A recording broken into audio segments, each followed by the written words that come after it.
Mangwanani Mwalelepo Fukenjani Class Vanave Africa. Welcome to Africa Good Morning, the news and current affairs show bringing you everything you need to know happening on the African continent and beyond. You are joined by Diana Master and Ashwin Bedi, and today is a special day, not because I got a haircut, that's not the reason. Today is the birthday of one of our MMOs, Miss Kaya Amutenya. We certainly wish her many, many more years, many more blessed times, and as many savannas as she'd like. That's actually a correction. She's Kaya Amutenya Master. Oh, sorry, my bad. I got that wrong. But before we get excited to go celebrate Kaya's birthday, let's get into the news making headlines. Suspected rebels killed 3 in National Park, Uganda police say. Nigeria burns $1.4 million worth of pangolin scales in anti-trafficking stand, and Egypt rejects displacement of Palestinians into Sinai. We will also be catching up with Talan Kore in Harare as she updates us on all the news making headlines in Zimbabwe. We'll take a quick ad break and return with the top stories. Stay tuned. Welcome to What's Cooking, where culinary passion meets expert insights. Somebody must really want to cook and want to cook good food. Immerse yourself in the bustling world of professional kitchens as top chefs create mouth-watering dishes. Join us for in-depth interviews as our host explores the experiences and expertise of our guest chefs. Don't miss out. Tune in to What's Cooking on NTV every Friday at 2100 hours and let the culinary adventure begin.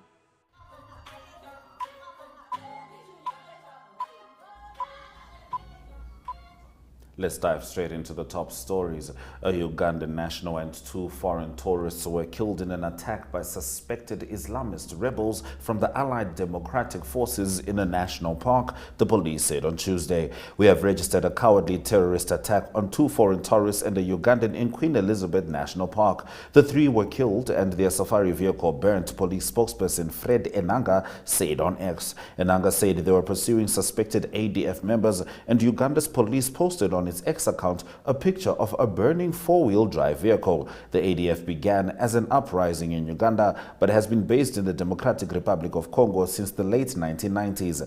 It pledged allegiance to Islamic State in mid-2019. Nigeria has burned $1.4 million worth of pangolin scales in a stand against trafficking, officials said. It is the first time the nation has publicly destroyed seized wildlife products for this reason. The pangolin is one of the world's most trafficked mammals. Their scales are in high demand in traditional Chinese medicine. Nigeria is a major transit hub for African pangolin scales and other wildlife products trafficked to Asia. The destruction of these seized items is a powerful statement of our resolve to protect our environment, conserve our wildlife, and combat the illegal trade that drives species to the brink of extinction. Almost 4 tons of pangolin scales were destroyed alongside seized leopard, python, and crocodile skins. The agency had confiscated the scales in collaboration with the United Nations Office on Drugs and Crime and a Pan-African alliance named the Elephant Protection Initiative. Egypt's President Abdel Fattah al-Sisi said on Wednesday that Egyptians in their millions would reject the forced displacement of Palestinians into Sinai, adding that any such move would turn the peninsula into a base for attacks against Israel. The Gaza Strip is effectively under Israeli control, and Palestinians could instead be moved to Israel's Negev desert till the militants were dealt with, Sisi told a joint news conference in Cairo with German Chancellor Olaf Scholz. The border between Egypt's Sinai Peninsula and the Gaza Strip is the site of the only land crossing from the Palestinian territory that is not controlled by Israel. Israel's unprecedented bombardment and siege of Gaza has raised fears that its 2.3 million residents could be forced southwards. The commanders of 3 wings of Lesotho's security forces have declared they will defend the government of Prime Minister Sam Matekane against a motion to unseat it by the opposition. This, in essence, marks the return of the military to politics, which has a reputation for staging coups in Lesotho. In a joint statement broadcast on Facebook, Commissioner Holomo Molibeli of the Lesotho Mounted Police Services, Lieutenant General Mojalefa Letswela, the commander of the army, and the National Security Service Director General Pelo Ralenkwane said said Lesotho would not relapse into the political instability of the past. As the heads of the national security agencies, we are mandated by the Constitution to uphold and maintain national security. It has come to our attention that there are people who want to disturb the peace by destabilizing the nation for their own personal gain. This can fuel riots which can affect lives and property. We declare that Lesotho will never go back there, said Molibeli. The security bosses said they would only work with the government of the day, which was elected more than a year ago. Now, the Biden administration plans to halt shipments to China of more advanced artificial intelligence chips designed by NVIDIA and others, part of a raft of measures released on Tuesday that seek to stop Beijing from receiving cutting-edge U.S. technologies to strengthen its military. The rules, which go into effect in 30 days, restrict a broader swathe of advanced chips and chip-making tools to a greater number of countries, including Iran and Russia, and blacklist Chinese chip designers Threads and Byron. The new measures close loopholes in regulations released last October and will probably be updated at least annually, Commerce Department Secretary Gina Raimondo told reporters late on Monday. That brings us to the end of our top stories on Africa. Good morning. After the break, Talent Gore joins us from Zimbabwe. Welcome to My.NA Cars, your ultimate destination for everything automotive. I am your host, Diana Master. Teamwork makes the dream work, right? Discover the latest models, innovative technologies, and expert insights from our passionate hosts. Learn essential maintenance tips and get exclusive behind-the-scenes access to the automotive industry. Don't miss My.NA Cars on NTV every Thursday at 2100 hours. Tune in and ignite your passion for automobiles.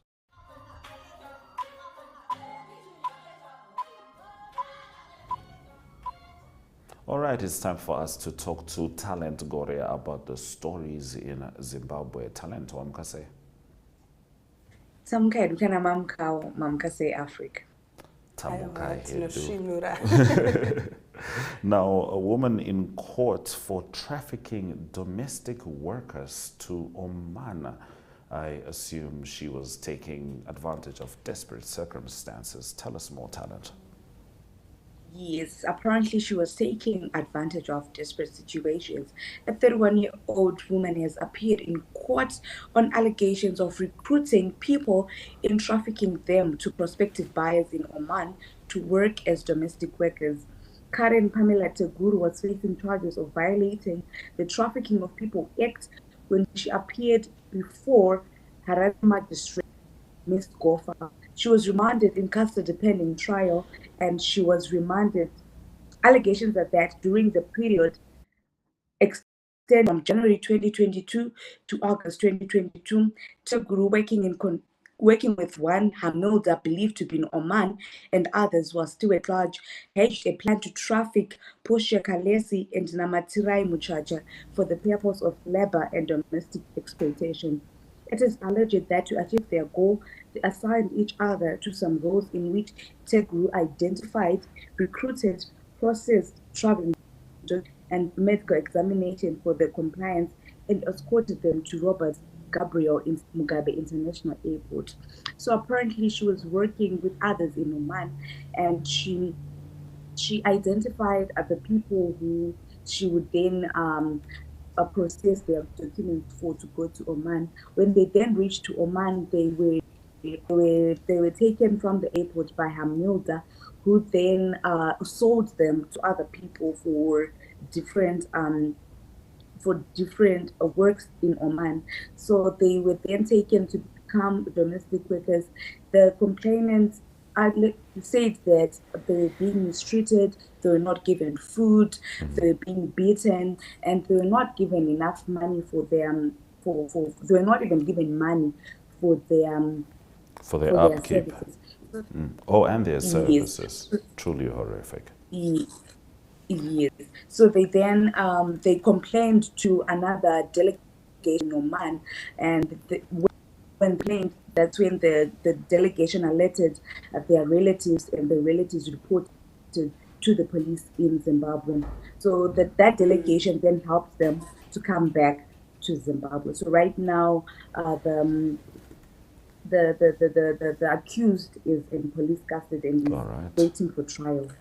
Right now, Talent, we understand that heavy rains left a trail of destruction, and we also understand that 5 children were killed. Please tell us more. Ye- Yes, it's four children from the same family died after being struck by lightning on Monday afternoon. It rains, which began on Sunday, pounded most parts of Zimbabwe, leaving a trail of destruction. Several urban centers were also plunged into darkness after the torrential rains destroyed electricity infrastructure. A number of power outages were reported, and several incidents of damaged property recorded were recorded. And also, you find out that the Meteorological Department Services head of forecasting, James Ngoma, said, in terms of floods, we are not expecting any audible floods to occur. The downpour of rain must be heavy and raining every day. But the Minister of Lands and Water, Agriculture, that the heavy rains did not signal the start of the summer cropping season, and farmers should not start cropping yet, as the rains that we have been experiencing do not signal that. But the heavy rains which we have been experiencing since Sunday up until yesterday, they caused a number of damage, that houses were destroyed, and there was also traffic jam in roads, which is caused by the trees that you can see in the picture. Trees were falling down, causing massive traffic jams. Truly saddening news, and we hope that they can get the help that they need. Now, in your last story, in a bizarre twist of a bizarre twist, last week a letter coming from the CCC recalled 15 members of parliament, and that was followed through by the Speaker of Parliament, seemingly with no questions. And now a ZANU-PF member has recalled 70 members of Parliament. Please help us make sense of this political jigsaw. So Zimbabwe's political circus has taken an intriguing turn, with a ZANU-PF member writing to the National Assembly, Jacob Mudenda, seeking to recall 70 MPs. The latest developments came shortly after the opposition CCC suffered a similar fate and had its 15 members and 17 councillors recalled on the strength of a letter written to Parliament by Sebenzi Tabangu, who claims to be the party's interim Secretary General. So in ZANU-PF, there's a member who is insinuating that he's also the party's interim Secretary General, and years to Jacob Mudenda, who's the Speaker of Parliament, recalling 70 members of Parliament. And when reached for comment, Mudenda said that I am not commenting on that. And ZANU-PF spokesperson Christopher Mchangwa could not be reached for comment. So now people are saying that recall these people, he should also announce that are recalled. He should do that because that's the same thing that he did for the opposition party CCC. So right now we're just waiting to hear what Jacob Mudenda is going to say and what is going to happen in this case. But everyone knows that in the ZANU-PF there's no position for Secretary General. The same way as people know that in Triple C there's no position for Secretary General, but Jacob Mudenda announced that 15 CCC members of Parliament had been recalled. So now we're just waiting to see if he's going to exercise the same power, if he's going to do the same thing with the ZANU-PF. What is also to note is that Jacob Mudenda is also a ZANU-PF Politburo member. So now we're going to see how he is going to deal with this issue. We're just waiting to we're just waiting to hear what he's going to say and what is the ZANU-PF going to say in regards to this. What the response will be. It seems like there might be more cracks in the crocodile's machine than most people would have assumed. So that was Talent Gore, bringing us the news stories from Zimbabwe as she does so well. And now we only hope that the weather is as sunny as Diana's smile. See you soon.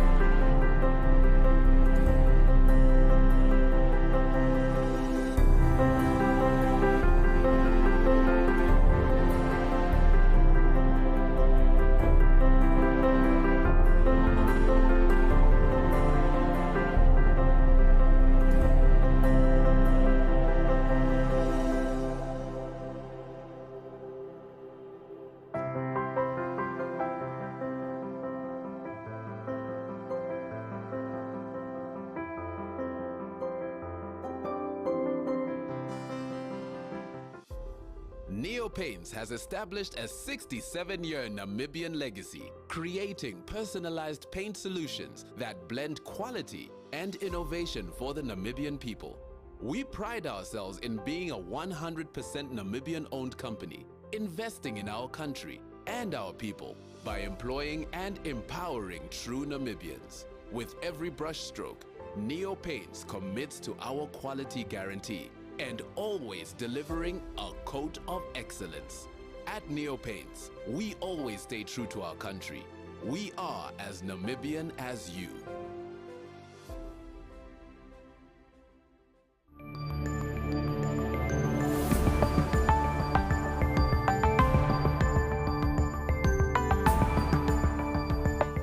Getting into economic news, Nigeria's Naira hit a record low of 980 per dollar on the official market on Tuesday, Refinitiv data showed, mirroring weakness on the parallel market as persistent dollar shortages plague the currency market. The currency slid past 1,000 Naira per dollar on the parallel market last month and continued to weaken as excess dollar demand was funneled into the informal market from the official market, where restrictions on trading and currency were lifted in June. The central bank has said it will intervene in the foreign exchange market occasionally to boost liquidity after it last week ended an 8-year ban on some items that were restricted from accessing dollars on the official market.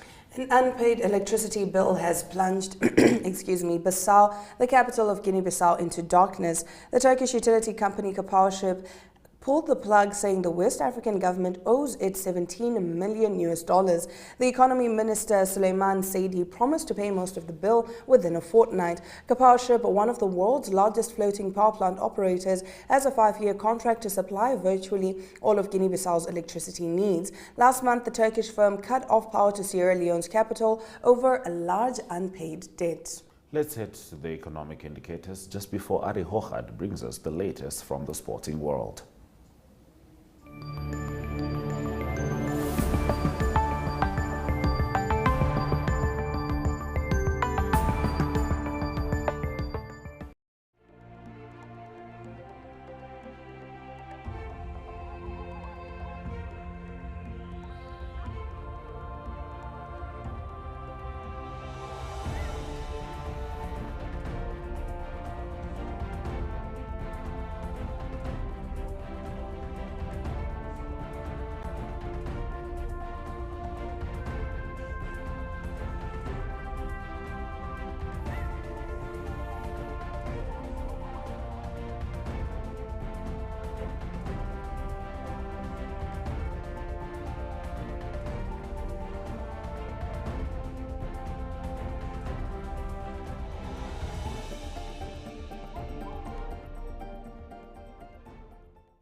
Good day everyone, time for international sports news, and starting off with rugby news first. The Rugby World Cup, the semi-finals being played this coming weekend, and the news from the South African camp is that Director of Rugby Rassie Erasmus said that he's very happy with Ben O'Keefe being announced as referee for the game against England. That is the Springboks playing England on Saturday evening, the first semi-final.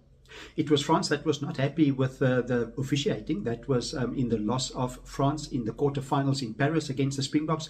It was the captain, Antoine Dupont, that was quite verbal in criticising the referee after the game. In the other semi-final that will be played on Friday evening, it will be Angus Gardner of Australia. He will officiate the game between the All Blacks of New Zealand and Argentina. Also, Jaco Peyper of South Africa, he's still injured. He injured his calf, and that was in the first quarter final. And unfortunately, he's not going to be considered to referee for the rest of the tournament. There's a good chance that the final in 2 weeks' time might be refereed by a French official. It is Mathieu Reynal. He's one of the favorites to referee. That's also because France is not going to be playing in the final, so then they have a neutral referee. And also, Reynal was one of the top referees in the tournament in 2023. Moving on to cricket news, also the Cricket World Cup that continues in India. That's the 50-over Cricket World Cup. Not a good result for South Africa. They lost against the Netherlands by 38 runs, and that means a big game coming up this coming weekend on Saturday. That's when South Africa play England. Both of them under pressure to win. It's England that only won 1 game out of 3 so far, and South Africa have won 2 games out of 3, so it's almost a must-win for both the teams. And that game will be played in the Wankhede Stadium, that is in Mumbai. That's going to be the first game going to be played in Mumbai in the tournament so far. England, defending champions of the title, they're the 50 overs World Cup winners and also holding the title in the 20 over World Cup. So a big game for South Africa, the Proteas playing against England on Saturday. And continuing international sports news with soccer news, and it's quite a few qualifying games for different tournaments that's been played. And firstly, it is the South American World Cup qualifiers that was played, and a good result for Argentina. They beat Peru by 2-0, and it was Lionel Messi again on form. He's 36 years old, but he scored his 31st World Cup qualifying goal, and that surpassed Luis Suarez by 29 goals. Suarez is from Uruguay. So it's Argentina beating Peru 2-0, but not a good result for Brazil. They lost to Uruguay by 2-0. And also not good news for Neymar, the striker for Brazil. He injured his knee, and it seems to be a very serious injury, and he was taken off the field in tears. It is Neymar that joined the Saudi Arabian Pro League, that is Al Hilal, the club he's playing for now. He moved over from PSG Paris Saint-Germain. At the moment, on the log in South America, it is Argentina leading by 12 points after 4 games. Also 4 games for Uruguay for 7 points, and then Brazil 7 points also after 4 games.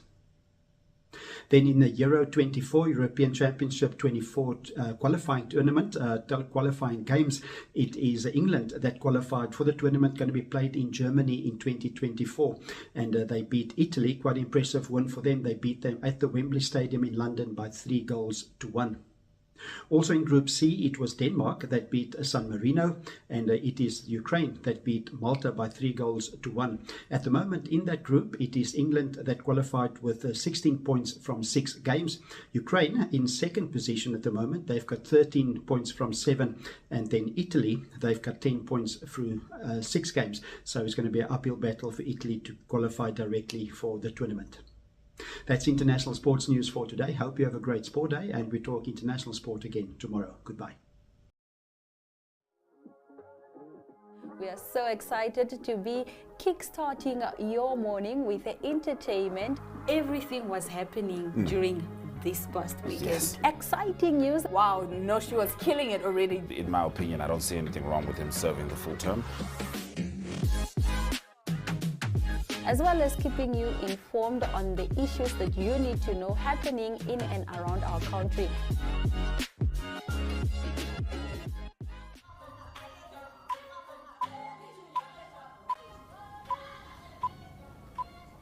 You're still watching Africa Good Morning. For those of you that are just joining us, here are the news highlights. Uganda police say suspected rebels kill 3 in National Park. Nigeria burns $1.4 million worth of pangolin scales in anti-trafficking stand. Nigeria's Naira hits record low of 980 per dollar on official market. Those have been our stories. Catch us same time, same place tomorrow. From Diana Master and Ashwin Berry, Sweraja Kanaka.